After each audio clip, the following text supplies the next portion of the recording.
So this story is from an anthology that was supposed to come out this Halloween. The editor didn't pay most of the authors though, and then when we got mad and we said, "Hey, you need to pay us," he decided to unpublish the anthology. So it was available for like a day. And so I don't know if that means he took my first publication rights. I don't know what that means, but I really want someone to hear the story. So so I thought I'd read it. I don't have time to read the whole thing, so I'm just going to read most of the ending. It's called Following Girls Home, and it is about a guy who follows girls home, and he's wearing a headset and a camera so that other people can watch him follow this girl home. And that's pretty much the setup. So, in a neighbor's yard, a dog barks. Catgirl jumps, but then hurries on. A minute later, the dog barks again when Todd passes his yard. Catgirl freezes under the last streetlight on the block. Todd freezes too, the coiled energy in his excited muscles making his fists clench at his sides. The dog's barking becomes a frenzy. Catgirl still wears her mask, so Todd can't really see her head turning, her gaze resting on him for an instant, or the panicked widening of her eyes. But he can imagine all of it. He's seen it so many times before, and the knowledge of it sends a squirt of adrenaline into his bloodstream, making his heartbeat quicken. She starts speed walking, all caution forgotten in a desperate attempt to get home. Her rib cage in the skin-tight dress expands and contracts as her lungs try to take in more air for her escape. Todd walks faster too.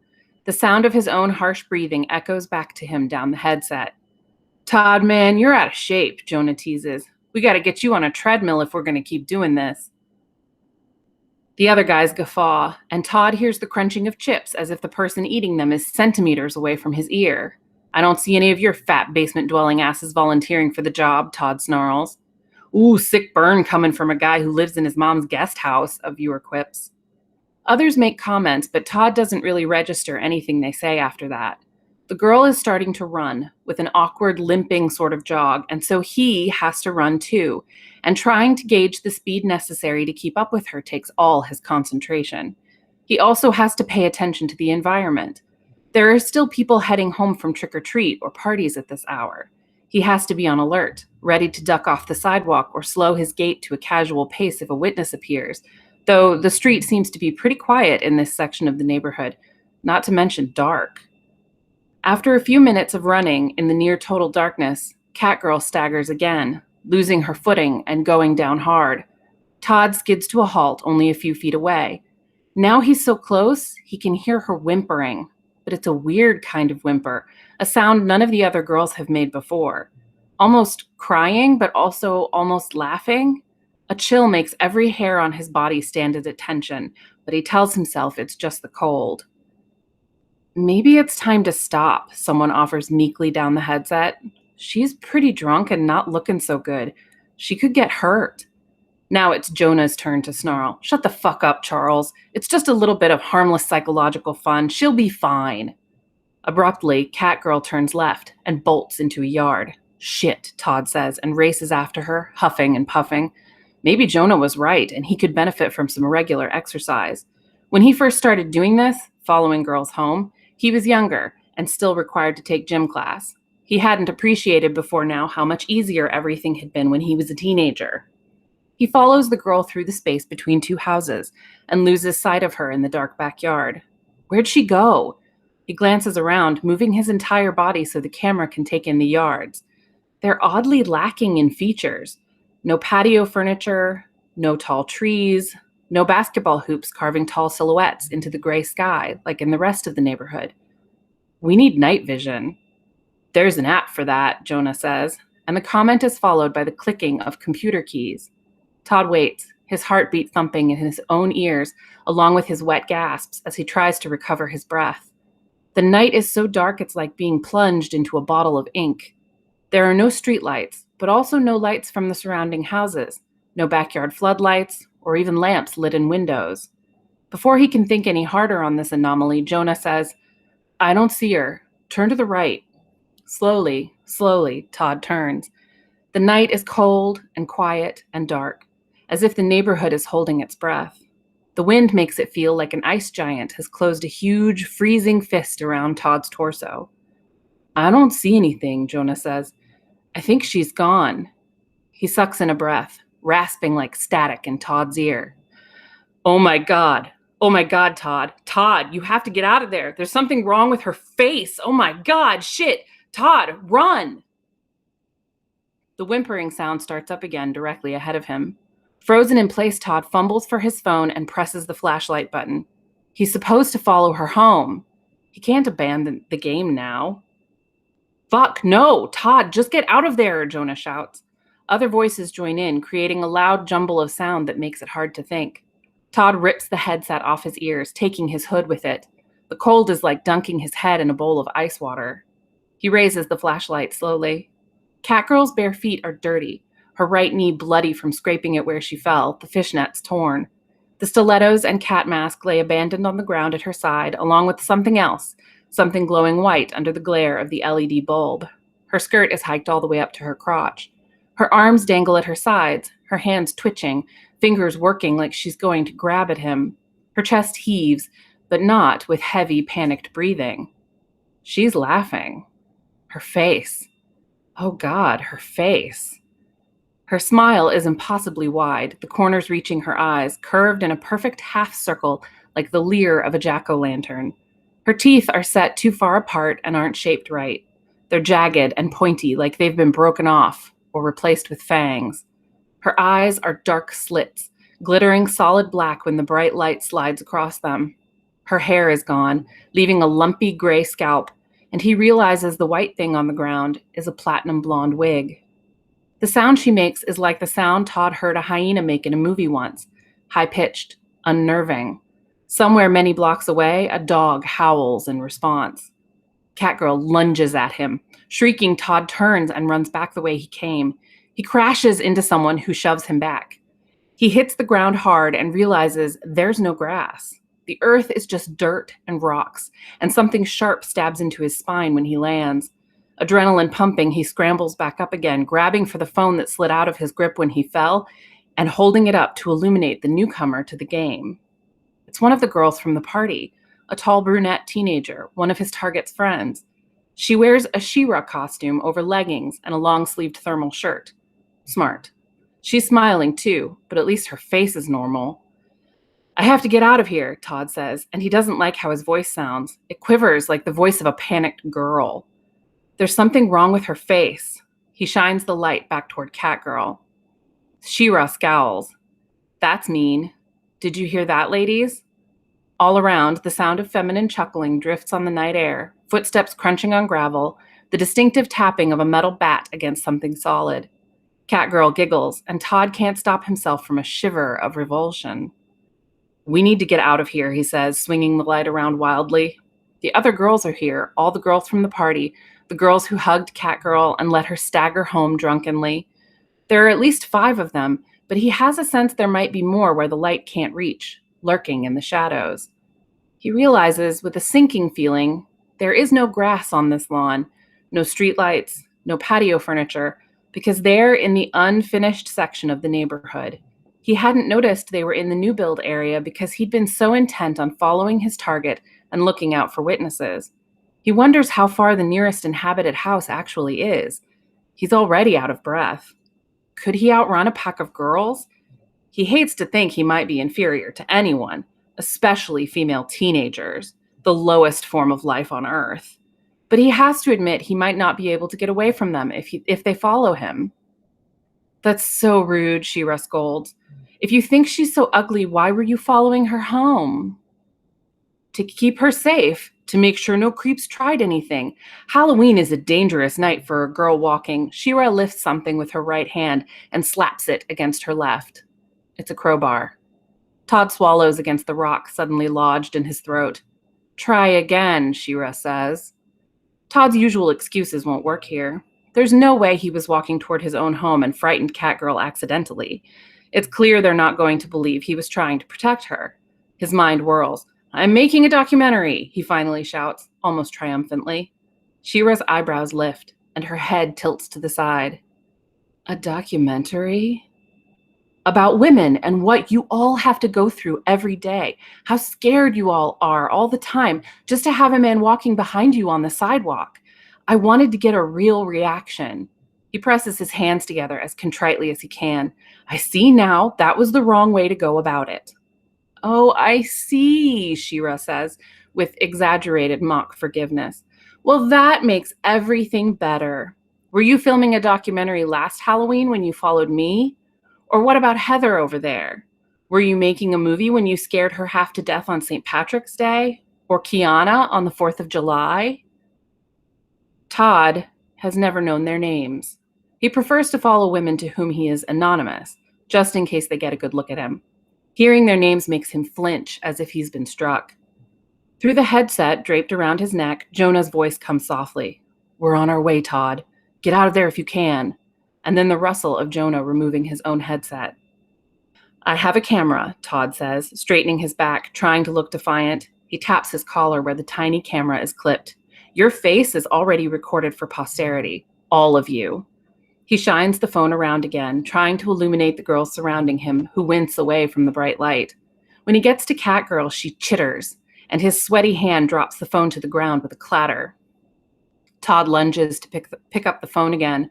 Catgirl leaps into his way. At least he can't see her face, he thinks, backing away from her and into another of the girls.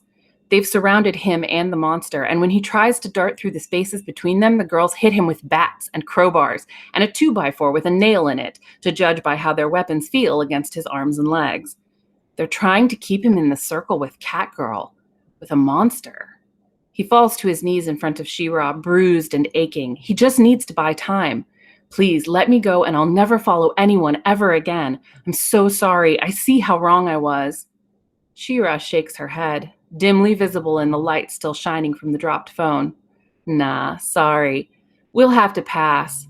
Do you have any idea how much trouble it was to summon her? She gestures toward Catgirl, who hovers just behind him, shifting her weight and warbling.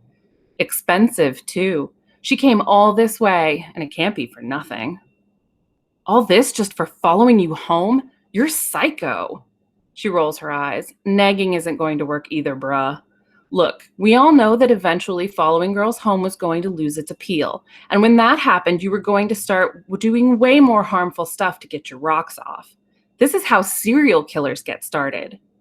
My friends will come for me, he blurts. She grins, raising the crowbar and nodding to the creature behind him. We're counting on it. Catgirl gibbers and dives for him. Todd screams and screams, the sound echoing off the empty, half-finished houses. The end.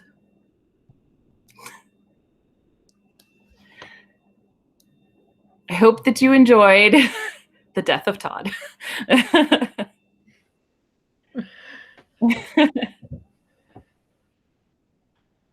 Oh my, that was great. Thanks, Sarah. I very much enjoyed the death of Todd. And I'm sure somebody else, since the publication that shall remain nameless and hopefully doesn't ever come to light, and that publisher, who also I won't bother mentioning their name in case somebody else would make the mistake of giving them money, will instead just languish in poverty and self-destruction, because seriously, what the hell? I'll probably put the story on my Patreon tomorrow as a Halloween surprise, because why not? There we go. You see, for extra surprise. Ooh, and wait a second. We have people on here that might not know your Patreon, so maybe you should put that link over in the chat. Okay. Well, say it out loud first, though, too, because we're recording this, and then other people can know. So what's your Patreon? It's patreon.com/Sarah Hans, I think. I'm pretty sure. It's just my name. So yeah, just look for Sarah through Patreon. It's good. It's worth it. I recommend doing that. I don't know. My brain is like just fluttered now and blown up. So now we will go ahead and move on to Max, that has been very patient waiting through all of the craziness has occurred. And I love the fact that since we're recording this and we'll have the video, there will be people that will watch the video and have no idea what I'm talking about. Aha to those people. So I will, as I said before, stop talking now and pass this along to Max so you can get whatever bit of just absolute craziness he has in store for us.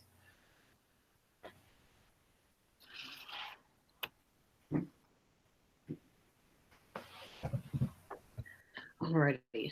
Hello, everyone. I get absolutely terrified reading sometimes. Hello, everyone. My name is Maxwell, Maxwell Ian Gold, or Maxwell I Gold, and how I'm published. Am I muted? Okay, I'm not muted. All right. So I will be reading. I may have time to read a couple prose poems. So I write prose poetry. For those who aren't aware, prose poetry is just kind of like a story without a narrative. It's just basically abstract collections of thought that I put together and make something hopefully terrifying. So the first piece that I'll be reading is from Weird Book 43. So it is called A Sum Total.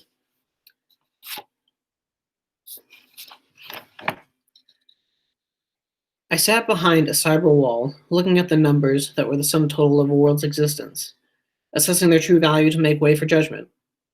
While the stars dripped from my eyes, I smiled breathlessly as the cities crumbled behind me in devastation and ruin. With each keystroke, tap, and swipe of the screen, life was no longer measured in paper, blood, or time, but judged by me. With each bit, bite, metallic shard that fell from my lips, my dark, twisted algorithm tortured their neurons and pulled their synapses, leaving them trapped in a sticky web of Sisyphean uncertainty, doomed to forever wander in a replicating plane with a horizon that never bends. A horizon that never bends. Peering into the depths, I watched cities fall and worlds crawl helplessly, coming to an awful reckoning with those dubious odds, while my own control, alternating their dreams, merely forced the task, destroying all functions, as nightmare became truth and pixelation became logic. There was no reasonable hope to escape, for this was the sum total of their existence, assessed in true value, awaiting my judgment. So that was the first one. So like I said, they're short. I may be able to read a couple. This next one is from Spectral Realms 13 from Hippocampus Press. This one is titled Where the New Gods Dwell.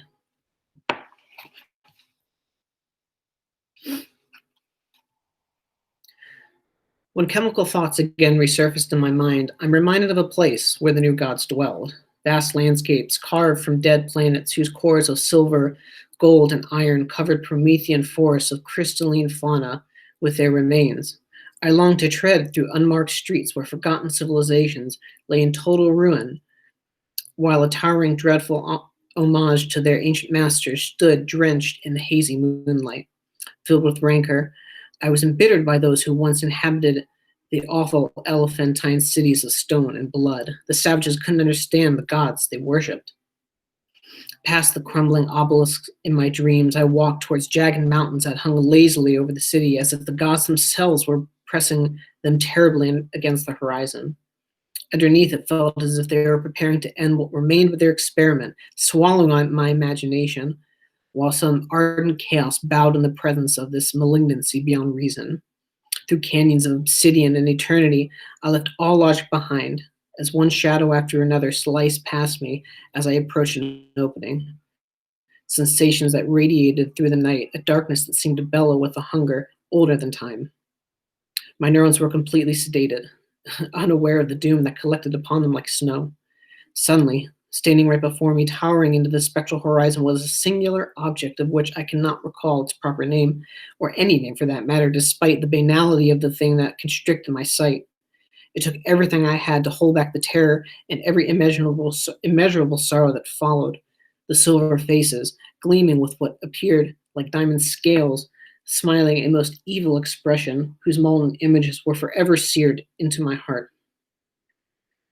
They laughed without sound, conveying silence that was even more chilling to bone and breath than the songs of sinister dreams bleeding inside my mind. I saw those empty black eyes, dying galaxies, and bleeding hearts of yellow and orange stars whose inevitable destruction pounded against my chest. They blinked, one after the other, waning and staring with their gazes affixed on me, and I was soon reminded of a place of dank and metallic nightmares where they dwelled, and they found me. They're coming, and soon they will be upon me.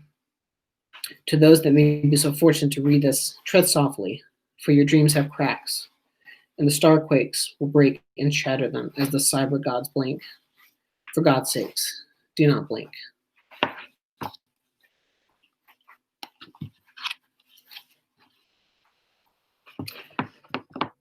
Do I have time for one more? All right, we'll do one more because there are four. There are four in this one in Spectral Realm. So this one's one of my favorites. This one is called City of Skulls. This one was a little personal at the time that I wrote it, but it's still one of my favorites. Inside the emptiness of my dreams, towering palaces of marble, stone, and jade crumbled over the inexorable eons, wishing for swift ruin. The streets were filled with cracked skulls, whose ripped crania spilled liquid nightmares onto the pavement of the dream city. Crackling tones pierced my ears as I stepped over the brittle pieces of ivory and decayed calcite, their sorrowful tears pouring into the rusted sewers.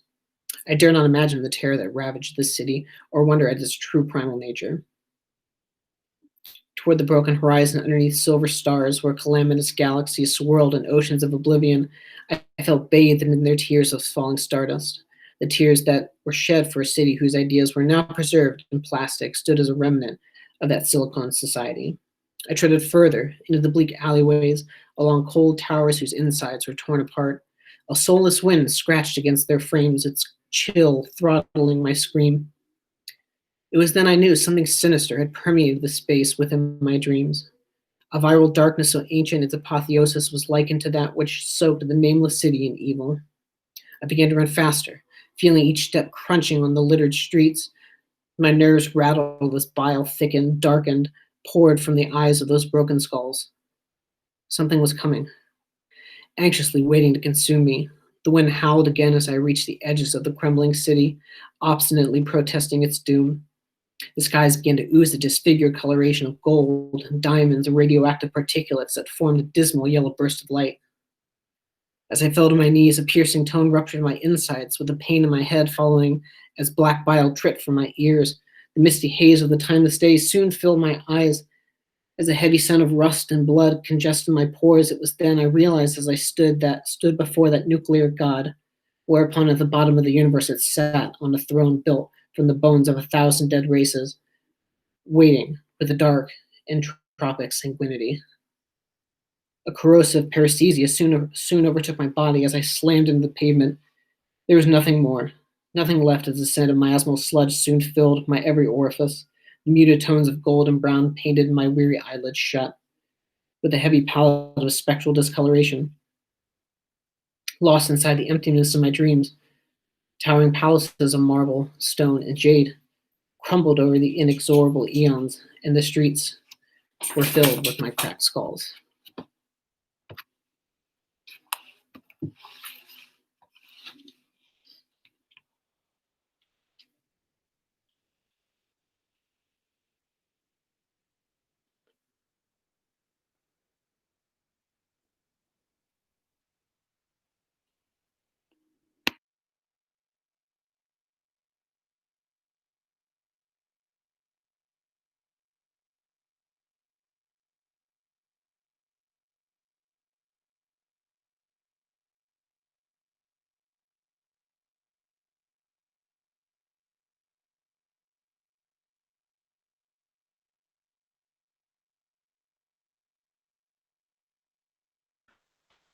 I was talking while I was muted because I am smart. But I was saying really good things about Max. And like nobody will know what those things are because I'll say them again. Because seriously, damn, that was some shit going on there. I like that. That's part of why I'm really hoping, Max, wink, wink, nudge, nudge, that at some point when you have enough of those that there ends up being a Cyber Gods collection at some point, because yeah, I really like those. That was probably not the best way to go about that, trying to sound like I'm whispering in your ear or something. But yeah, so anyways, because we finished Max's reading, that was Maxwell Ian Gold again, and Sarah Hans before, in case any of you missed the names of these people that you want to buy all of their things, give them money. They're good people, and their stuff is just so good. But the next thing that we're going to do is go ahead and do the first two of our raffles. So my wonderful helpmeet that is taking care of things from the end running there, if you could go ahead and roll the die to make the decision. She's going to put the winner. This is for the first one that is basically, if you win this, I'll write you a poem. You tell me whatever you want. You tell me what style you want it. And then I'll write it out. I'll try to make it on a pretty thing and I'll send it over to you. We will just put the name in the chat because I don't want to say people's names out loud since this is being recorded, in case you don't want people knowing your name and being weird, creepy bastards, because nobody likes creepy bastards. So I'll just wait until I see a name pop up in the chat from that.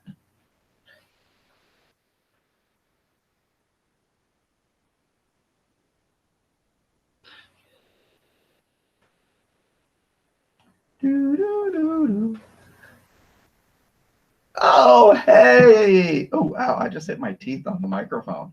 But yeah, so that person that is, that saw that they won that. So, you get the thing, and that's pretty easy for me to figure out how to get it to you because I know how to do that. So then we'll go ahead and draw the next one. Obviously, that person will be out of the running for the next one because that would be unfair to the other people if they won everything. So whenever you find out the next one that wins something, then we'll say who that is.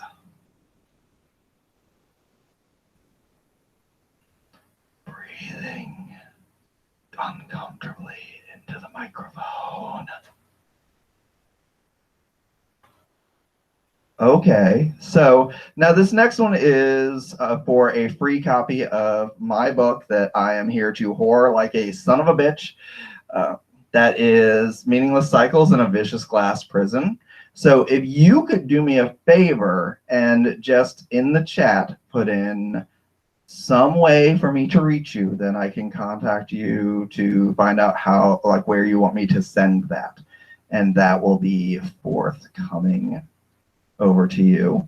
Now, the last drawing will not occur until we finish up. So I'm going to hand things over to the person that I'm going to have to follow, and I'm very terrified to have to follow her reading, but I'll do it anyways. So next up will be the marvelous, the wonderful, the one all of you are here for, except of course those of you that came here for Sarah or for Max. So basically, but she's Lucy. She's amazing. Lucy Snyder, come on. I guess click a button, not really coming on down. All right. Thanks, Tony. Thanks for having me here. I will go ahead and read a little bit from, first I was going to read from the introduction, which I wrote Tony's book. It's a little bit about my take on Tony and his book, and I figured this would be the appropriate time to do that. I knew Anton Cancre as a human being for years before I knew him as a horror poet, which ever so vaguely makes it sound like horror poets aren't considered real human beings, doesn't it? You, dear readers, certainly know better, but I've met my share of folks who seem to think that book authors are kept in some kind of suspended animation in between writing binges and book signings. Some people think us writerly types are apart from the world, sequestered in ivory towers or mountainside retreats, rather than guts deep in the daily chaos of trying to survive in this messed up world of ours. And the whole horror poetry thing throws some decidedly non-Euclidean angles into some readers' brains, doesn't it? Poets have an unfair reputation for being pretentiously highbrow, obscure, flighty, and prone to fits of creative self-destruction. Meanwhile, horror writers are seen as morbid, nihilistic, and probably closet serial killers, at least by those who don't actually read the dark stuff. Either way, poet or horror writer, you wouldn't let a weirdo like that around your kids, would you? But people let Anton Cancre around their children. In fact, he's worked with some of the most fragile, difficult children you'll find in any public school system. It's physically and emotionally exhausting, necessary, and largely thankless work that has gotten him punched, bitten, and literally pooped on. Literally pooped on. Anton has had to deal with a lot of poop. So think about all of that when you consider the title of this book. Meaningless Cycles in a Vicious Glass Prison, Songs of Death and Love. Do you catch a whiff of nihilism? Of course. But there's love there too. And that's one of the differences between horror poets like Anton, the legions of self-identified nihilists who mostly make pests of themselves on the internet or follow girls home late at night, going back to Sarah's story. The edgelords of the world think that nihilism is a cool excuse to be self-indulgent assholes. They revel in all the ways the world is broken because they're little worms protected in cocoons of privilege. The worst won't touch them, or at least they believe it won't. Anton has seen firsthand what despair, addiction, mental illness, loneliness, neglect, and poverty does to children and adults. He's lived through domestic abuse and deprivation. He sees with clear eyes, both as a human being and an artist, the sheer enormity of the problems people face, problems that too many others pretend just don't exist. A nihilistic worldview is almost inevitable after a person stares into that void for very long. But Anton doesn't use the probable futility of his or anyone's actions as an excuse for inaction. He does the work because the work needs to be done. Trying to do better and be better in the face of a vast, cold, uncaring universe may be ultimately futile, but it's still the most meaningful thing any of us can do. Trying matters. Creation matters. Laughter matters. Love matters. In short, Anton is the kind of guy you want on your quarantine if there's ever a zombie apocalypse.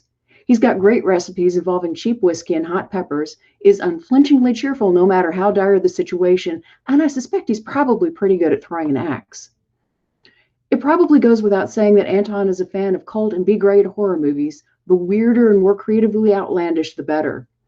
One of those movies is the 1994 Italian horror comedy Cemetery Man.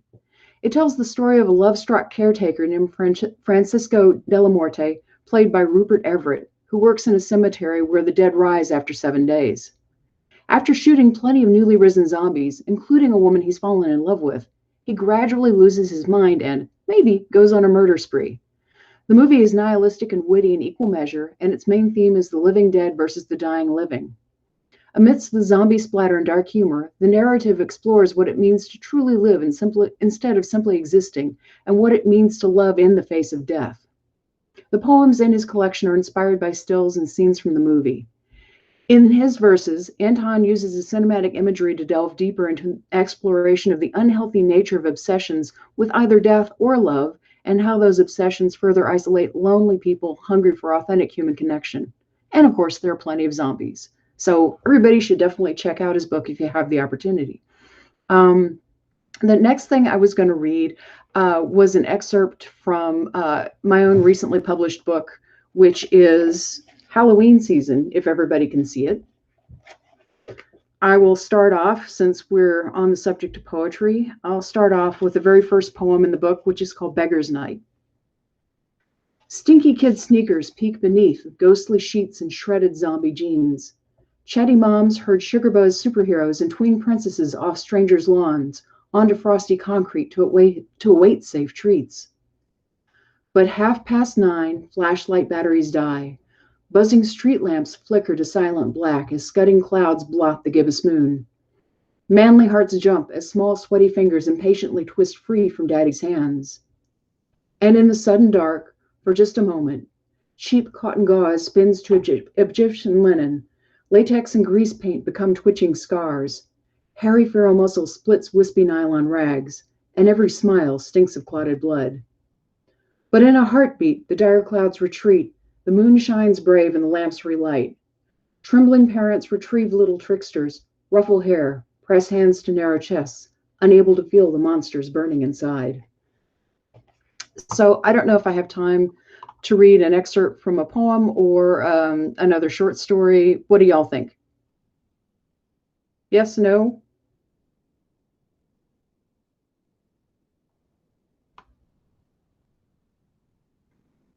Okay, I'm going to read the first part of a short story titled Hazelnuts and Yummy Mummies.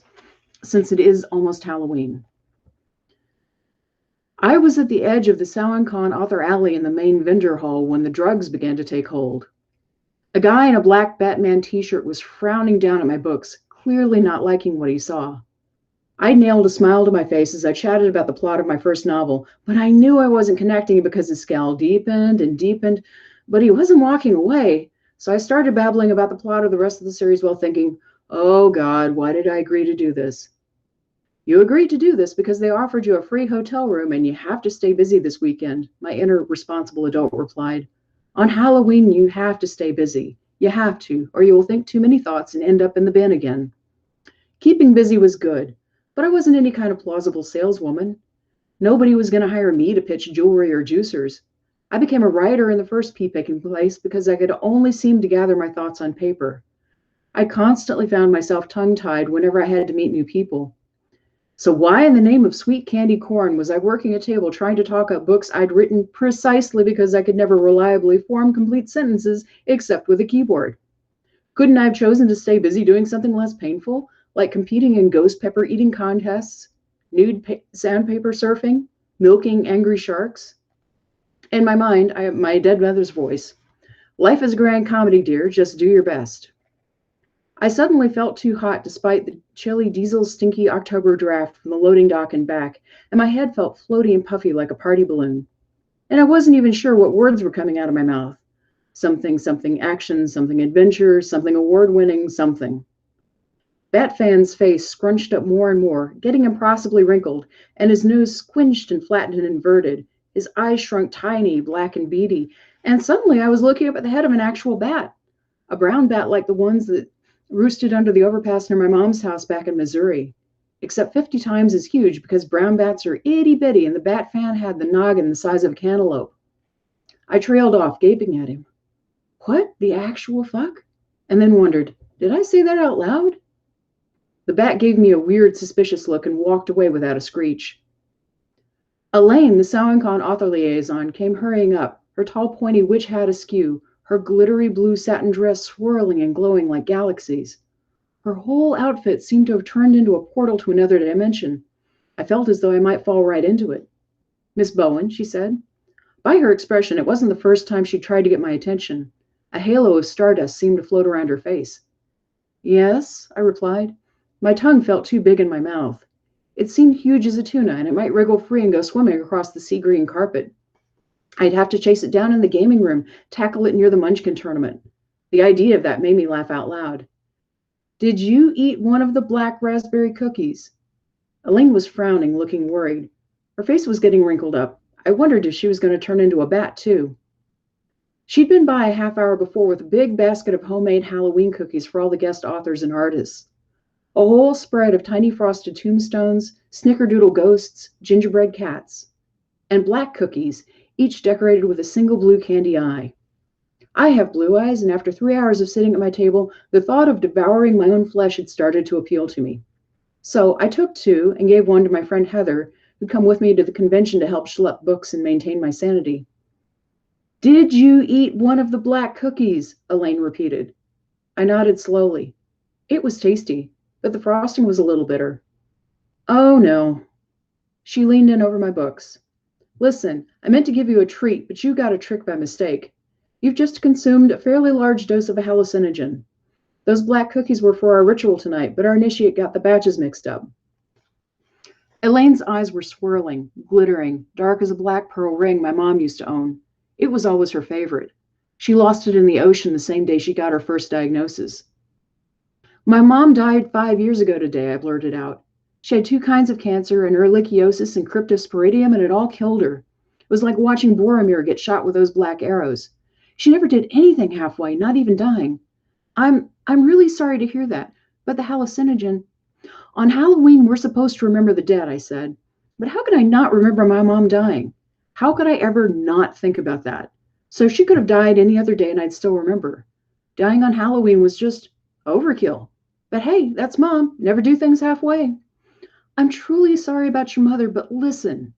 Elaine was speaking very slowly and clearly, as if she were addressing a learning disabled child. The hallucinogen is going to give you visions. It might last 5 or 6 hours. I had a moment of rational clarity. I take antidepressants. There's a bunch of stuff I'm not supposed to take with them. Is the cookie going to make me sick? I don't think so.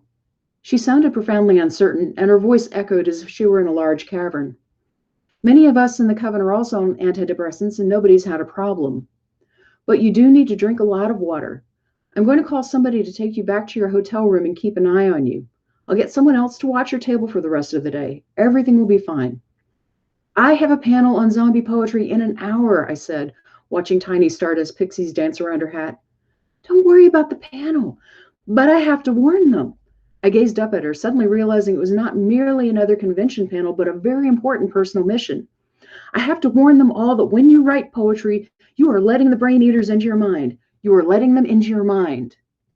Listen, don't worry about the brain eaters. Just come around the table and take my hand. We'll get you back to your room and get you some blankets and water and... Victoria!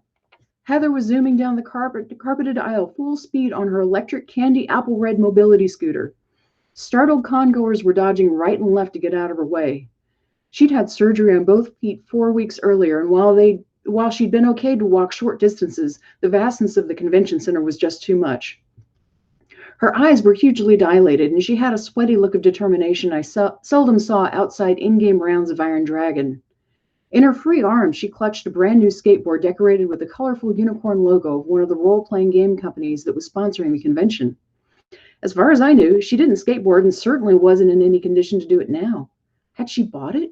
Won it? Stolen it? Was this grand theft skateboard? She plunked it down on the floor beside my table as though she were throwing a gauntlet. Victoria, the ghost of Trick or Treat needs us. It does? Yes. Come with me if you want to save the Great Pumpkin. Her words rang with irresistible authority. I was needed, summoned, destined. Nervous purple fairies orbited Elaine's head. I don't think... Okay. I jumped up and stared down at the skateboard, which was undulating slightly like a cat that was about to hork up a hairball. What now? Get up on this flatfish steed and grab the back of my Harley. I was sure that the skateboard might vomit all over my shoes, but a good soldier in the Halloween army honors the call of duty. I stepped on the wobbly board and grasped the back of the scooter's seat. The black vinyl bubbled up between my fingers and hissed at me, but I held fast. Oh, Miss Bowen, no. To infinity! Heather punched the scooter into high gear. We zoomed past the laughing liquid racks of vendors' books and games, faster and faster, the colors streaking and boiling with sparks as we approached like speed. And then with a blast of outer space cold, we were in the Haunters Hall where cartoon ghosts whooshed above the bloated foam animatronic zombies and shrieking funhouse mansion fronts. Heather's speeding wheels kicked up a storm of autumn leaves that made me sneeze from the smell of wood smoke and pumpkin spice. The leaves swirled up around us in a rattling vortex of reds and oranges and browns, their brittle serrated edges lashing my face and arms, and I let go of the scooter to shield my eyes. The skateboard squirted out from beneath my feet and my arms windmilled as I fell forward through empty darkness. And I face planted onto someone's lawn, the air woofing out of my lungs. Clumsy, a man above me said. Princes shouldn't be clumsy. So I'm going to go ahead and stop the story there, but you can find it in Halloween season. And back to you, Tony.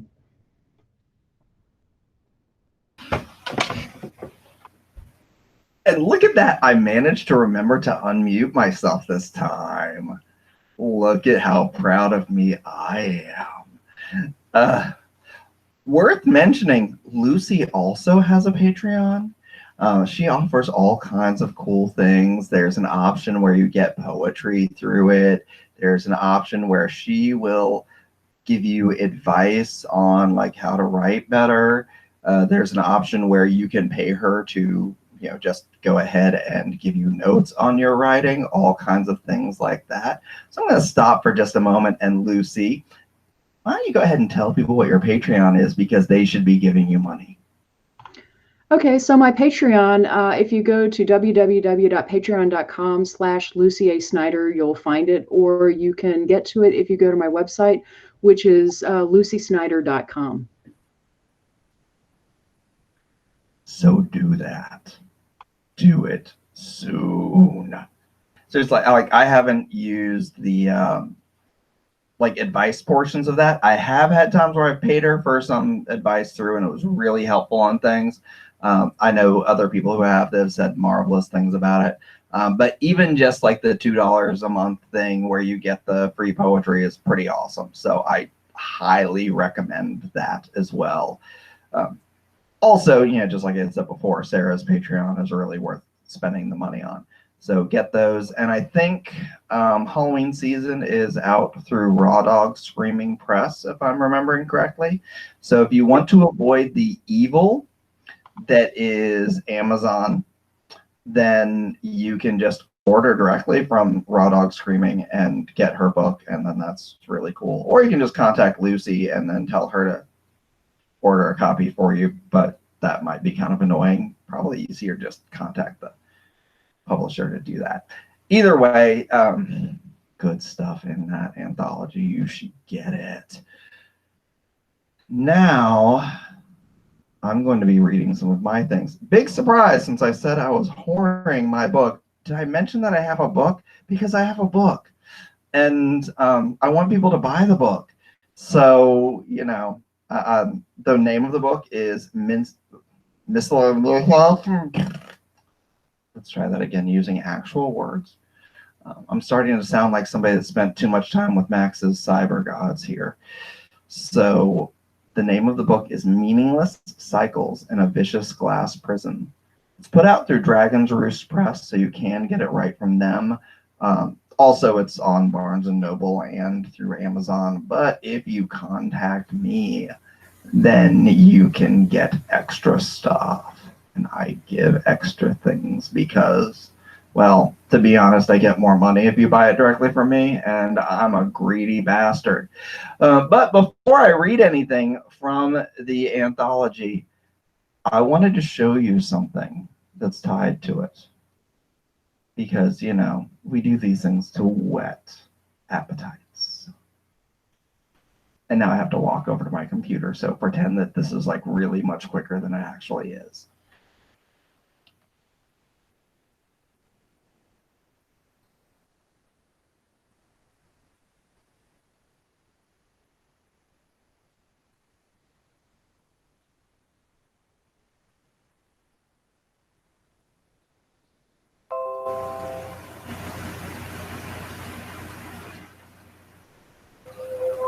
I don't know how the epidemic started. All I know is that some people, on the same night after their death, come back to life. I call them returners. I couldn't even learn. I've got to help her. Nagi. On his ID card it reads, distinctive visible marks of war. The most beautiful living woman I have ever seen. The cemetery's small, but it's got a marvelous ossuary. I can't. I can't. Why on your poor husband's grave, then?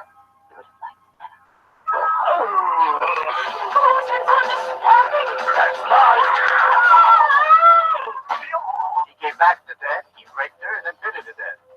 Is it true what they say? The dead come back to life here at night. Go away. I haven't got time for the living. How sweet. Yeah.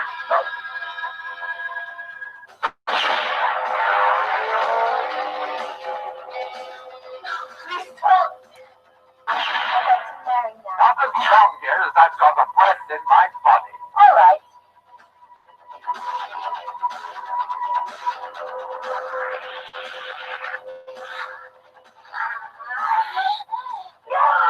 If you don't want the dead coming back to life, why don't you just kill the living?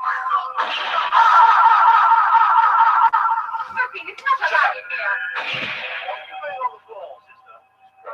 I'm gonna look. Wait, there's another maniac on the loose. He already shot 3. Somebody stolen my crimes.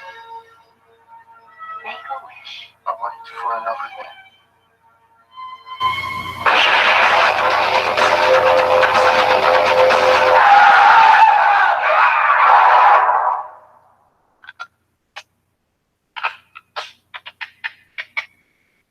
Shoot them in the head.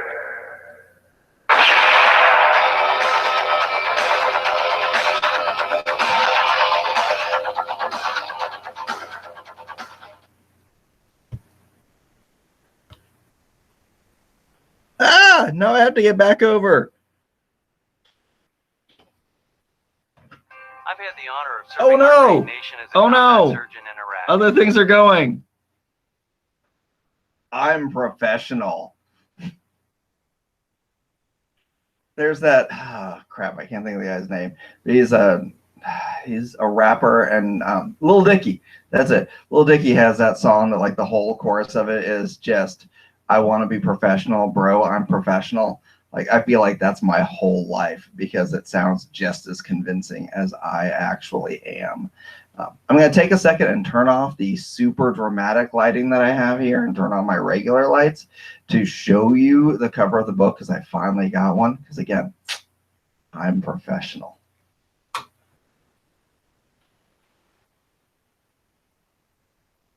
Ooh, look how pretty that is.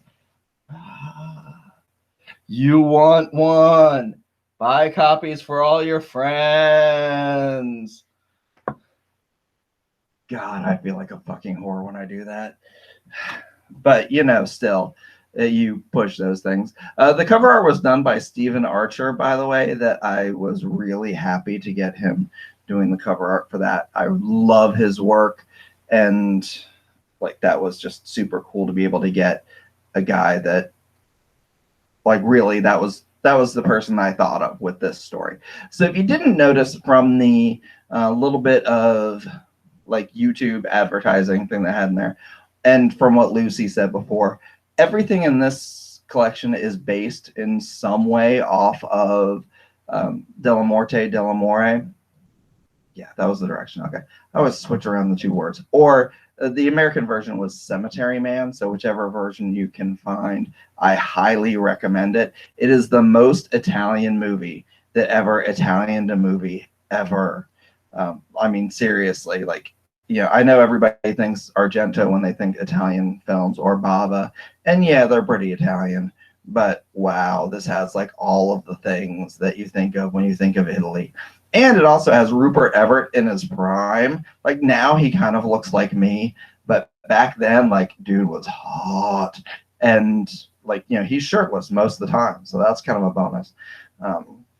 And the lady that I never remember her name, but there is the lead feminine actress in it that is quite gorgeous too. She has the like super giant lips and just all of those things that, you know, especially goth fans look for. So, you know, just watch it with that. But be warned that there is there's some hefty emasculation involved in there. That needle that you saw, it went exactly where you thought it was going. But I'm going to read some of these poems, okay? They're pretty short. I try to keep mine short. The first one that I'll read is Saint Francis de la Morte. Patron saint of the natural order, it makes sense that I'd be the one to put things back in their place, to restore what was broken upon these rotten risen. I can't taste his flesh on my tongue anymore, and my hands have stopped their bleeding, but I can still shoulder the burden of this last sin for you. So that was Saint Francis de la Morte. Where, oh, where was I hiding the other poems? This is why you never, ever, ever do the stuff on your phone, because then it's harder to find it. But I'm still just kind of talking through while I do that because, you know, that's what everybody wants. Oh, here we go. Here we go. This was a fun one. Okay. The dry crackle of tears in the breeze. They didn't want to die, to go brown and brittle in the sun, never asked to leave the comfort of the bows, to be cut off from the warm fluid of mother and stop giving and receiving sustenance in return. Down here, so close to the roots that once fed them, but still unable to touch, life leaching out into the cold stone until dry husks crackle and crunch underfoot. Can't cry, though. Never cry when it's our job to gather them up in neat piles, keep them in their place of rest. If only the wind would stop for a moment and let us do that. Now, the next one I'm going to go to is certainly from, if you happen to have seen the movie, you'll know the scene this is from in a second. It is definitely one of my favorite moments in this movie. So this is By Whomever I Please. It's a girl's right, after all. My body, my choice. You know the drill. So if I want to feel clammy, frigid lips wrap themselves around the meaty edge of my arm, while his teeth force their way inside me, spilling forth gushing rivers of my interior juices, then you can just mind your own fucking business and move along. I like that one. And we'll go ahead and do, well, there are two more, but this next one's really short. It's another fun one. This is Entropy as a Matter of Emotion. Your wife will grow to hate you.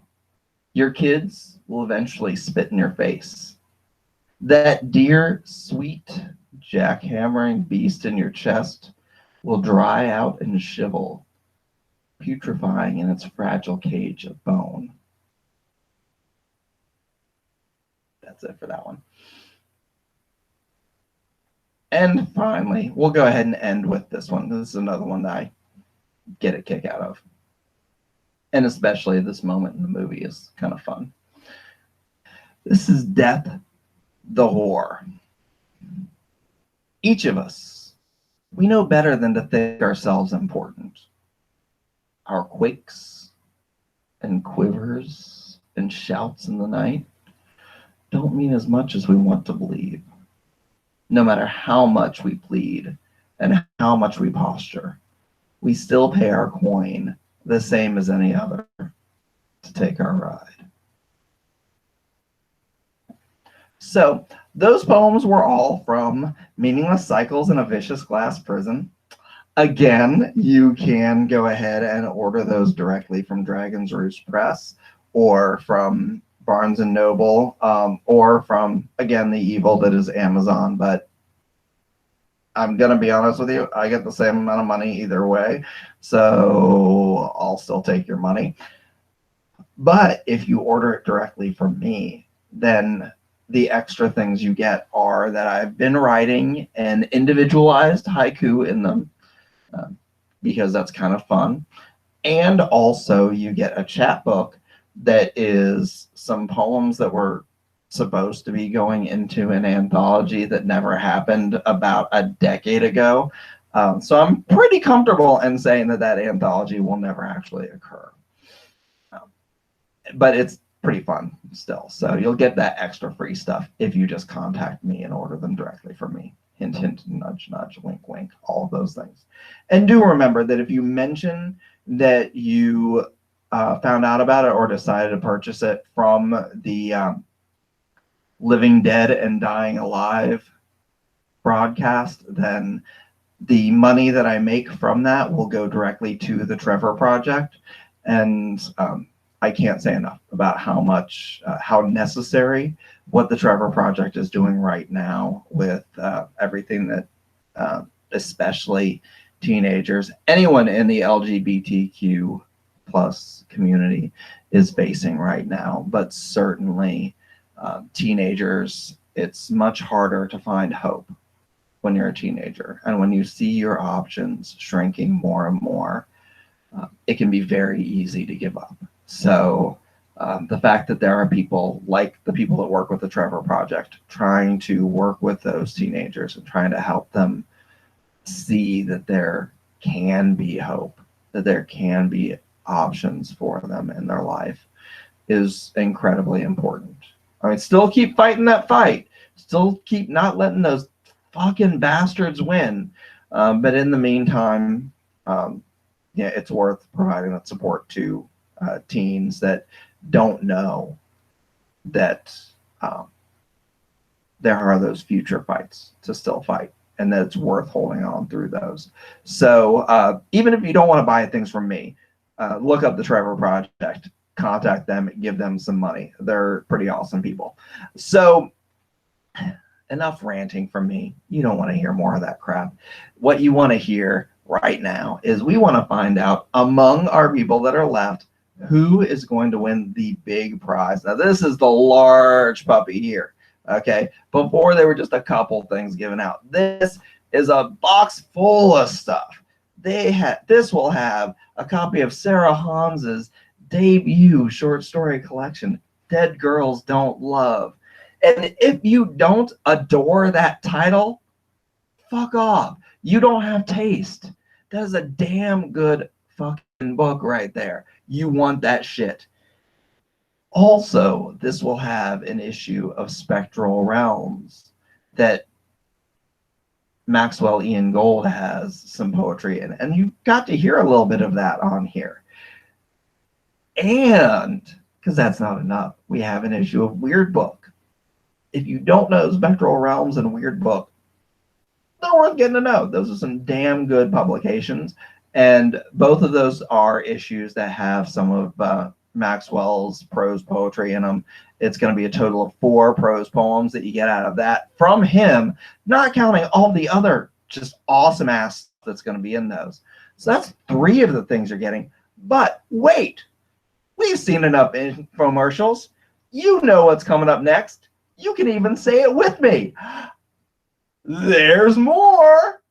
We have an ebook from Lucy Snyder. You get to choose what ebook you want. So yes, I'm going to be one that's going to say you should probably get Halloween Season, because Halloween Season is really awesome.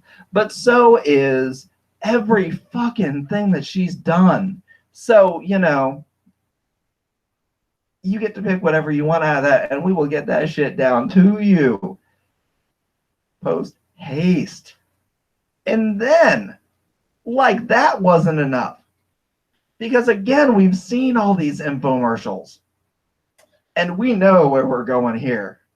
We know that there's more. Of course, I'm going to include my book, because I want every one of you to read that, because I, again, I'm pouring it out hugely. But also, I believe in the book. I think that it's good. I would like people to read it. So you're going to get a copy of Meaningless Cycles in a Vicious Glass Prison that is put out through Dragon's Roost Press, that is available on Barnes & Noble, and also through Dragon's Roost Press website, and also is available through Amazon, and is also available through me with like all kinds of extra stuff coming in with it. And if you win this, you're going to get all of those things. So, my marvelous cohabitator, my marvelous human being that has not punched me in the face through all the crap that they have had to deal with during this evening, let's find out of these 2 people who wins. I'll just wait until I see it up in the chat.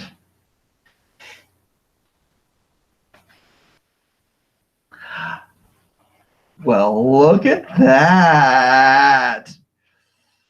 So I know that you told me that there are some issues with mail to where you are, and we can figure out whatever we need to, but you're another one that I know how to reach you, so I'll just reach you however it need be. Might be 3 o'clock in the morning with a 12 gauge pressed up against your forehead. Probably not, though. More likely it's just going to be like, I'll send you a note and ask how you want this stuff sent over to you. So we'll take care of that later.